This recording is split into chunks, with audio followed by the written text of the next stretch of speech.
নমস্কার বন্ধুরা, নতুন রেসিপিতে আপনাদের স্বাগত। আজকে আমি আবার একটা অন্যরকম রেসিপি নিয়ে এসেছি। আজকে আমি করে দেখাবো মন প্রাণ ঠান্ডা করার মতো একটা জিনিস। এটা খেলে গরমের দিনে খুবই শরীরের উপকার, আর গরমে তাপ লাগে না, শরীর ঠান্ডা করে। আজকে আমি করে দেখাবো আমের ঝোল। আমের ঝোলের জন্য এই যে আমাদের গাছ থেকে 5টা এরকম মিডিয়াম আম নিয়ে নিয়েছি। বেশি বড় নিলে হবে না এই রেসিপিটা। আমের ঝোল খেতে হলে একটু মানে কচি কচি বাঁকড়া না হওয়া অবধি ওই আমটা নিতে হবে। আর নিয়ে নিয়েছি পুদিনা পাতা, চিনি, নুন, গোলমরিচ গুঁড়ো, বিট নুন, আর সর্ষে, শুকনো লঙ্কা, হলুদ গুঁড়ো। আর কিছু লাগবে না। প্রথমে আমি আমটা একটু কেটে জলে দিয়ে দেবো, তাহলে কষটা বেরিয়ে যাবে।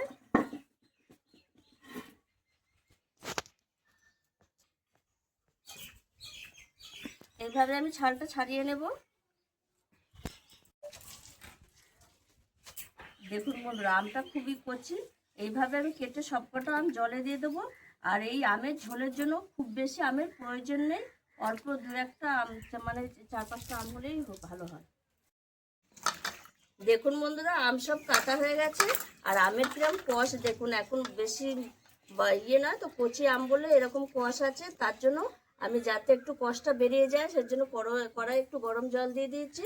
একটু আমটা একটু সামান্য ভাপিয়ে নেব, শুধু মানে গলিয়ে নেবো না, সামান্য একটু ফুটে উঠবে আর নামিয়ে দেবো। এর মধ্যে আমি দিয়ে দেবো একটু হলুদ গুঁড়ো আর সামান্য একটু লবণ দিয়ে অল্প একটু ফুটে উঠবে আর নামিয়ে দেবো। জাস্ট ফুটে উঠেছে আমটা। এবার আমি এই যে নামিয়ে নেবো একটা ছাঁকনির সাহায্যে। বেশি সেদ্ধ করলে হবে না, হালকা সেদ্ধ করতে হবে। এর কষটা বেরিয়ে যাওয়ার জন্য এটা একটু ভাপিয়ে নিলাম।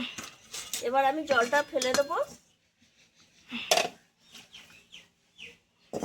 কড়াই বসিয়ে দিলাম, কড়াইটা একটু গরম হবে।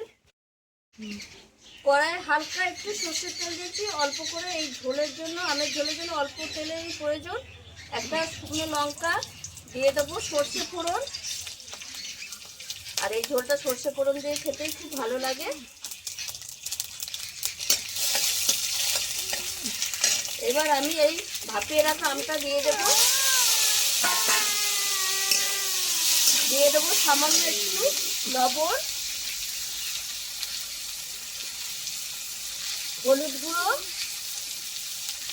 আর এটা বেশি ভাজবো না, হালকা ভাজবো, বেশি ভাজলে এই ঝোলটা ভালো লাগবে না।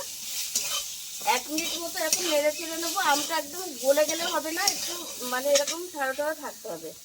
এবার আমি জল দিয়ে দেবো, যেহেতু একটু ঝোল তাই একটু বেশি করে জল দেবো।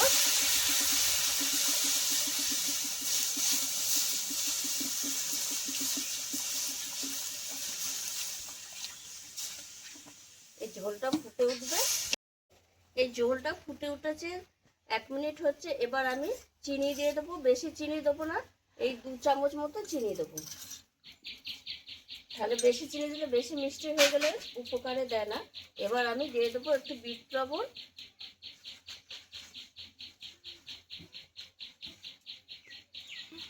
এটা বেশ দুপুরবেলা পরিবারের সদস্যরা কাজকর্ম থেকে এলে বা স্কুল পাঠশালা থেকে ছেলেপুলেরা এলে এই ঝোলটা দিলে, একটা আম আর একটু ঝোল দিলে মন প্রাণ ঠান্ডা হয়ে যায় আর শরীরে উপকারও হয়।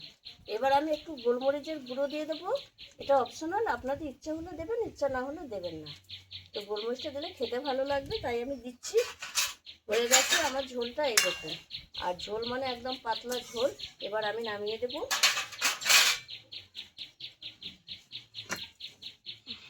কতটা পাতলা হয়েছে দেখুন। উপর থেকে দিয়ে দেবো আমি এই যে পুদিনা পাতা। এটা দিলে একটা ফ্লেভারও খুব সুন্দর আসে, আর দেখতেও ভালো লাগে, খেতেও ভালো লাগে। আপনাদের হাতের কাছে থাকলে দেবেন, না থাকলে দেওয়ার দরকার নেই। কত এই দুপুরের সময়, এই দুপুরে রোদের টাইমে এরকম একটা আমের ঝোল করে খাবেন এবং বাড়ির সকল সদস্যকে খাওয়াবেন। মন প্রাণ ঠান্ডা হয়ে যাবে, শরীরের শান্তি লাগবে একটা। আর জলটা কম হবে, গরম কম লাগবে। আর আমি যেভাবে রেসিপিটা করেছি এইভাবে একবার রেসিপিটা করে খেয়ে দেখুন। কমেন্টে আমাকে জানাবেন কি উপকার পেয়েছিলাম বা কেমন হয়েছিল। আর আমার এই ভিডিওটা যদি আপনাদের ভালো লেগে থাকে তাহলে লাইক করবেন, শেয়ার করবেন, সাবস্ক্রাইব করবেন। আবার দেখা হবে আগামী ভিডিও।